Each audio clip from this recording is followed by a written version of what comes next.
Okey, hai semua dan selamat datang ke sesi kupasan kita kali ini. Hari ini, kita nak sarung topi detektif kewangan. Kenapa? Sebab kita bukan nak tengok nombor-nombor bosan atas kertas je. Kita nak rungkai ilusi di sebalik keuntungan per-akauntan dan cari kebenaran mutlak sesebuah perniagaan, iaitu realiti tunainya. Jom kita mulakan. Pernah tak anda terfikir macam mana ada syarikat yang untung berjuta-juta ringgit tapi tiba-tiba boleh gulung tikar sebab tak ada tunai? Pelik kan?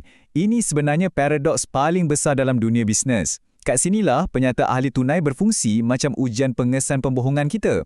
Penyata ni akan jawab semuanya dan hari ni kita nak belajar macam mana nak baca penyata ni ala-ala penganalisis profesional.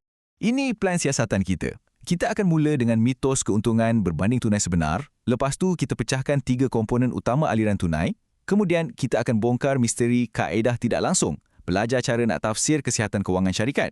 Dan akhir sekali, macam mana nak elak kesilapan analisis biasa? Bunyi macam rumit kan? Jangan risau. Kita akan rungkai proses matematik ni langkah demi langkah, santai-santai je. Baik, jom kita terus masuk ke bahagian pertama. Mitos keuntungan berbanding tunai sebenar. Untuk senang faham, bayangkan analogi ni. Keuntungan tu ibarat makanan, manakala tunai pula oksigen.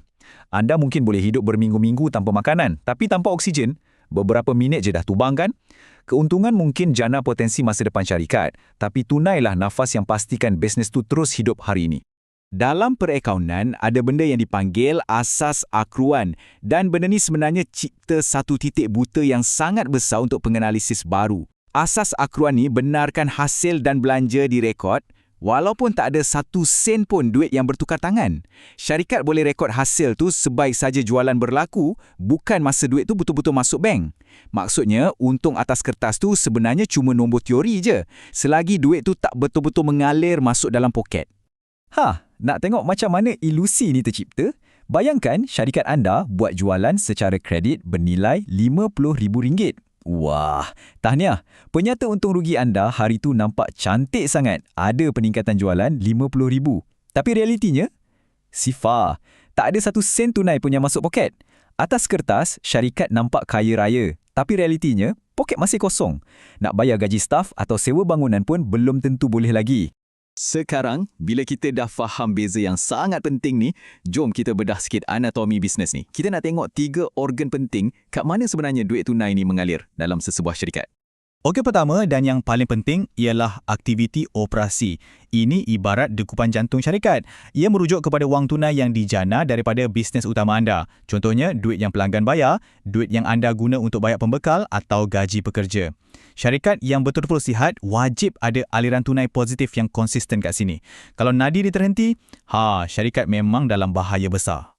Seterusnya, kita ada aktiviti pelaburan. Kat sini melibatkan pergerakan wang untuk beli atau jual aset jangka panjang, macam mesin, tanah atau bangunan. Tapi ingat ya, poin penting kat sini, kalau aliran tunai kat sini negatif, ia tak semestinya benda buruk.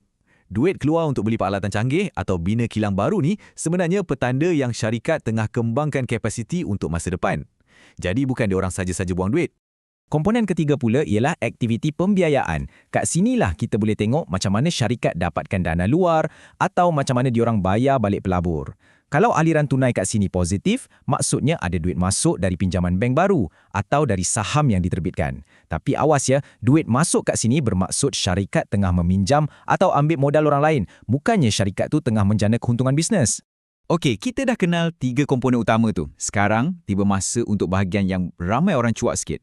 Bab matematik perakaunan. Tapi, relax, tarik nafas. Kita akan sama-sama bongkar kaedah tidak langsung ni untuk cari kat mana aliran tunai operasi yang sebenar. Secara asasnya, ada 2 cara. Kaedah langsung ni memang mudah nak faham sebab dia jejak terus setiap sen tunai yang masuk dan keluar. Masalahnya, maklumat terperinci macam tu jarang-jarang syarikat nak kongsikan. Sebab itulah kita guna kaedah tidak langsung, senjata utama siasatan kita. Kaedah ni ambil untung bersih yang penuh ilusi tu dan kita bina semula realiti dengan buang semua item bukan tunai. Pendek kata, kita bedah untung tu untuk cari wang tunai yang tersembunyi. Jom kita fikir logik ringkas ni sama-sama. Kalau inventory anda naik, maksudnya anda dah beli barang kan? Jadi duit tunai pasti dah keluar. Sebab tu kita tolak dari untung. Kalau akaun belum terima pula yang naik, maksudnya jualan dah rekod tapi pelanggan belum bayar tunai. Jadi kita tolak juga. Tapi kalau akaun belum bayar meningkat, maknanya anda tangguh bayar pembekal, jadi duit tu masih ada kat tangan anda, so kita tambah balik. Dan yang paling penting, benda macam susut nilai tu cuma belanja atas kertas je, tak ada duit betul pun yang keluar. Jadi yang ni kita wajib tambah semula dalam untung bersih. Apa kata kita aplikasikan ilmu penyiasatan ni dengan satu kajian kes? Kita ambil contoh syarikat Maju Berhad. Atas kertas, penyata untung rugi diorang nampak gempak. Untung bersih cecah RM150,000. Nampak sihat sangat kan? Tapi persoalannya, betul ke diorang ada wang tunai sebanyak tu? Jom semak fakta. Dan kat sinilah terbuktinya magis kaedah tidak langsung tu. Lepas kita tambah balik RM40,000 untuk susut nilai yang bukan tunai tadi, kemudian kita laraskan perubahan inventory dan akaun belum bayar, realiti tunai yang terbongkar memang mengejutkan. Aliran tunai operasi sebenar diorang rupanya RM205,000. Dalam kes ni, kesihatan tunai syarikat rupa-rupanya jauh lebih gagah dan kuat berbanding angka keuntungan atas kertas tadi. Menarik kan? Sekarang, lepas kita dah berjaya kira dan rungkai nombor-nombor tu, kita beralih ke fasa yang membezakan antara amateur dengan profesional. Macam mana kita nak baca corak dan mentafsir kesihatan kewangan suspek kita? Maksud saya, syarikat kita ni. Profesional selalunya guna kerangka siasatan 5 langkah ni. Pertama, kita tengok aliran tunai operasi dulu. Jantung dia masih berdegup positif tak? Kedua, kita bandingkan tunai operasi tu dengan untung bersih untuk sahkan kualiti keuntungan tu. Ketiga, kita periksa ke mana diorang leburkan wang. Keempat, macam mana diorang biayai operasi. Dan yang kelima, barulah kita tengok sama ada perubahan bersih tunai hujung tahun tu makin naik atau makin menyusut. Corak-corak ni sebenarnya beri kita gambaran besar yang sangat penting. Contohlah, kalau anda nampak pelaburan negatif tapi pembiayaan positif, itu mungkin bermakna syarikat tengah agresif kembangkan perniagaan guna duit pinjaman.